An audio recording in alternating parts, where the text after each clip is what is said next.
morning, everyone. I hope you're having a nice start to your day. I got my coffee going, even though it's a very hot, humid Minnesota morning. It's in a hot, humid Minnesota week or two or three. But I am just here in my own hot mess this morning. It's been quite a few, it's an interesting few days. I have beautiful flowers though, in a nice little jar. Left over my daughter's wedding shower this weekend. She flew in from Colorado, and it was a blast to see some people that I haven't seen in a very long time. Small shower, but very tight, close. It was a great time.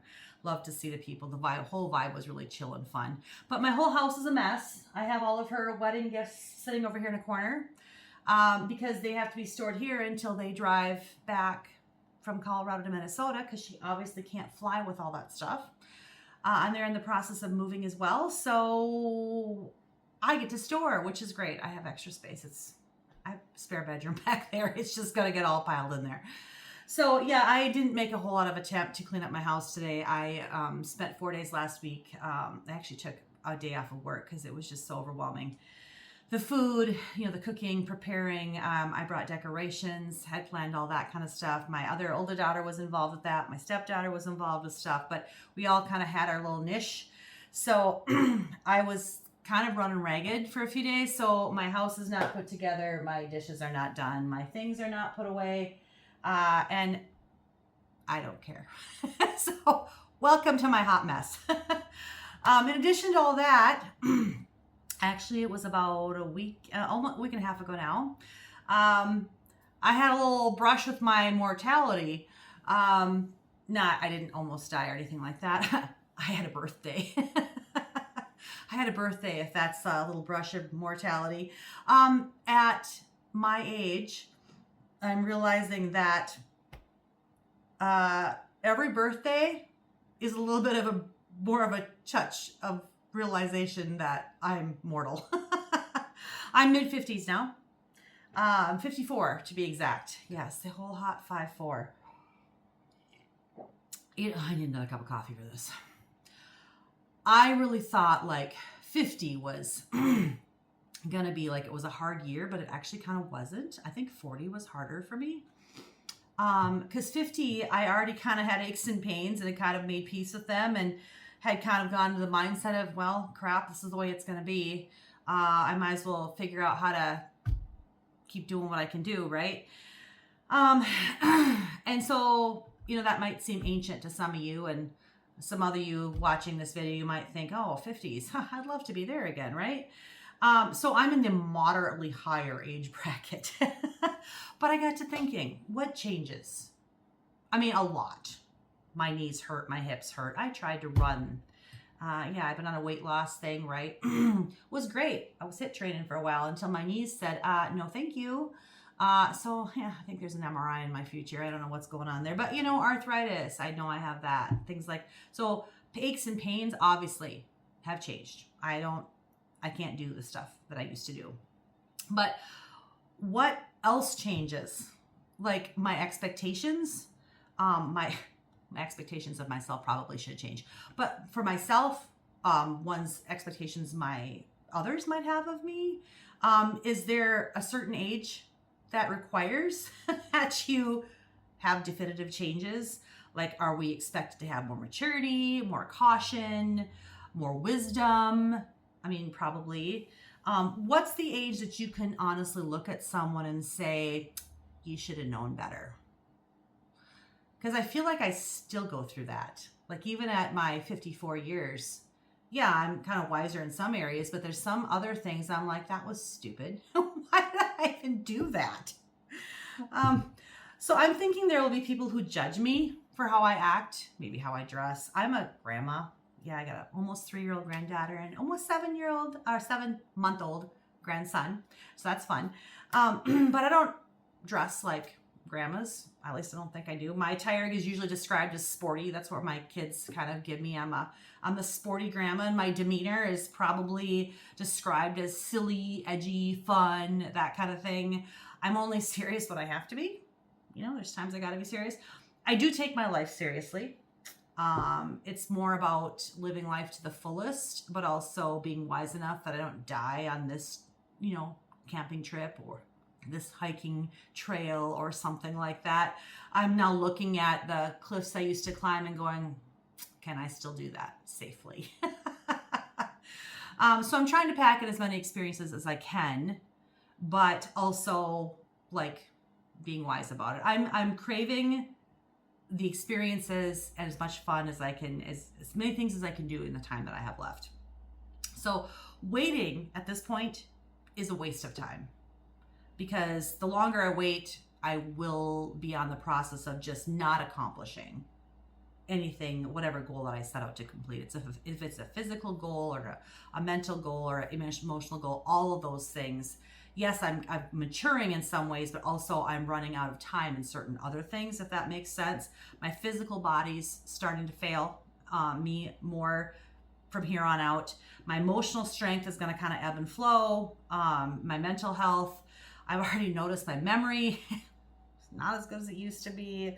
I'm lagging a little bit. I may be sharper in some areas, not so sharp in some other ones. My decision-making skills, those probably got better, as long as I can process through the situation and not think I'm up to something I'm not. So there's certain things that if I wait any longer, it's just going to have to add that to the list of things that aren't going to happen. My losses, if you want to make it a loss list. The last 5 years has been a wake-up call for me as far as physical abilities. I've had 5 surgeries in 5 years. And that's not helped. That's helped me know that the clock is ticking. I've ruptured my Achilles. My right foot had some problems. I just had shoulder surgery. Still, got some flexibility, still pain every day. Not horrible, but working on strength and things like that. But all my previous years, has kind of given me, I worn this body out. I played volleyball, done archery, done all sorts of different sports. My husband got me on a dirt bike when I was 48. I did sell that because I realized I was getting better at it, but I was also going to kill myself in the process. Just like I wouldn't put my 6'4" tall husband on skis, even though he's an athlete. He's very coordinated. But you all know, if anybody's been skiing, you're going to fall. At 54, he doesn't need to fall 50 times on a ski slope figuring out how to ski. Just like I don't need to probably fall as many times as I would need to learn how to be a good dirt biker. Putting that one down. So I have a motorcycle. Well, I will. I sold my motorcycle too, but that's something I feel comfortable doing. I have a snowmobile. We feel comfortable doing that. But the dirt bike, that went away because it's not wise for me. But anyways, all these things, all the things that have happened, what does it mean for me? Of course, I turn to the scriptures. Psalm 71:18. So even to old age and gray hairs, O God, do not forsake me until I proclaim your might to another generation, your power to all those who come. Psalm 71:9. Do not cast me off in the time of old age. Forsake me not when my strength is spent. 2 Corinthians 4:16. So we do not lose heart though our outer self is wasting away, our inner self is being renewed day by day. In these verses, I see several jobs I have. Proclaim your might to another generation, your power to those who come, and do not lose heart. Though our outer self is wasting away, our inner self is being renewed day by day. So I have a job to remind our young people that our God is still the same as he was thousands of years ago. There are so many cultures that pass down our histories or their histories through writings and stories and things like that. Storytelling. I know the Native American culture has been in the past very good about that, all the storytelling and things. Us white folks, not so much. We don't sit around campfires telling a story of our history. We tell stories of our exploits last weekend where we almost blew ourselves up. That we do, but not so much like our generational history.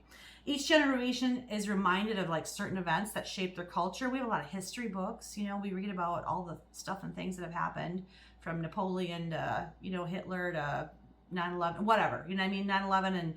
And there's also, many, many other historical things that we recognize that have kind of shaped our culture. It's lots of times a legacy of honor and respect to those who have gone before and helped to shape us. So Bible stories tell us of God's might and provision and reminds us of his pattern of always taking care of his people. That's just documented through the Old Testament and New Testament. Like, God has been trying to take care of us for thousands of years, and we've kind of run away kicking and screaming sometimes. But when the time of the Bible writing ended, our forefathers had the task of teaching us about these lessons, as well as remembering our history up to this point. Not sure how well we've done at that. It's also the job of us older ones to keep them ourselves strong, mentally, emotionally, and physically as we can. Not always having something to prove. We all know some of the older generation, we're good at that. We always got to try and one up somebody, put that young buck in his place. I guess there's benefit to that sometimes, but not usually. We're usually just supposed to be in competition with the young crowd. I don't feel like we maybe need to prove anything anymore. It's almost like we're in a supportive role. Maybe we can prove that our God is still the same that he is today. And I wrote this book. I wasn't planning on doing this today, but this is my story of how God walked me through a very difficult time, a section of our life. And he taught me something. And now it's almost like telling this story is going to hopefully benefit someone else who might be walking through the same journey. I like to look at our roles. God never puts us out to pasture. Our roles change, but God just repurposes us to fill other gaps. God is often referred to as our father. Humans who are getting older take on more fatherly, motherly, grandfatherly roles as we age. We're not useless. We've just been valuable in a different way. I like the word repurposed because it sounds like a fully functional piece of whatever, furniture, clothing, whatever, but it now has a new use. It's like going to the antique store or the thrift store. I have my daughter and my mom love to do this. Not necessarily my cup of tea, but there are treasures everywhere for those who are looking. Are we harder to find? Maybe. As we may not be like in the front of the room if there's a group of us or like a main part of the group anymore. Us old folks might be watching from the side or taking up the rear.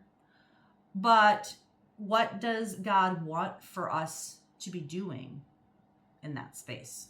I mean, sometimes we're leading. That's a role too. But what does God want from us wherever we are? Are we supposed to be watching for stragglers? Walking alongside those who are tired? There's a lot of young people that are physically, emotionally, and mentally more tired than I am at my age. So how are we supposed to be taking load off of our children by spending time with our grandchildren or just talking them through something difficult? You might not be keeping up with those grandkids on the ball field anymore, but a coffee or fishing date with grandma and grandpa, that's sometimes just what the doctor ordered. This does not just extend to your family. Like, you've got neighbors, friends, kids at school. I watch middle-aged people, sometimes older people, still working with the youth group at our church. I'm blessed to be a therapist, and I work with teens and their families generally. I connect sometimes with teenagers in ways that their parents just are, for whatever reason, are not able to. Mentorship, that's kind of what we are. Mentorship's undervalued. There should be a whole program, the state pays for therapy and things like that, or, insurance company. But honestly, mentorship, I know there's like Boys and Girls Clubs and things like that, but like there should be a whole program for this in every town. We desperately need it. A league of middle and older age people who want to connect with younger people. and help them through emotional, physical struggles of maturing. Isn't there a movie called The League of Extraordinary Gentlemen? I'm pretty sure I've watched that. Wait, that's an old movie. Well, there should be a cohort of fantastic, seasoned survivors, I'm going to call them, who have walked these streets, and we're still standing. We are valuable. Proverbs 20:29 says, the glory of young men is their strength, but the splendor of old men is their gray hair. Job 12:12, wisdom is with the aged and understanding in length of days. Isaiah 46:4, even to your old age I am he, and to gray hairs I will carry you. I have made, I will bear, I will carry, and I will save. Psalm 71:18, so even to the old age and gray hairs, O God, do not forsake me until I proclaim your might to another generation, your power to those to come. And the weird thing is I just realized, as I was starting to say, read this or talk to you, that I put Psalm 71:18 in twice. And maybe that is, maybe that was a God intervention there, because I love the part of their verse is that, God, oh God, do not forsake me until I proclaim your might to another generation, your power to those who come. I've watched my own mother go through this transition. She'll probably be watching this. There have been some fear in the process, and also some tears about losses. And with this has come a steadiness and a repurposed mindset that's kind of grown into a newfound strength in certain areas and different areas. There have been new friendships in the unlikeliest of places. Joy found in something that, might have been before seemed normal, but now there's a smile because it's a win.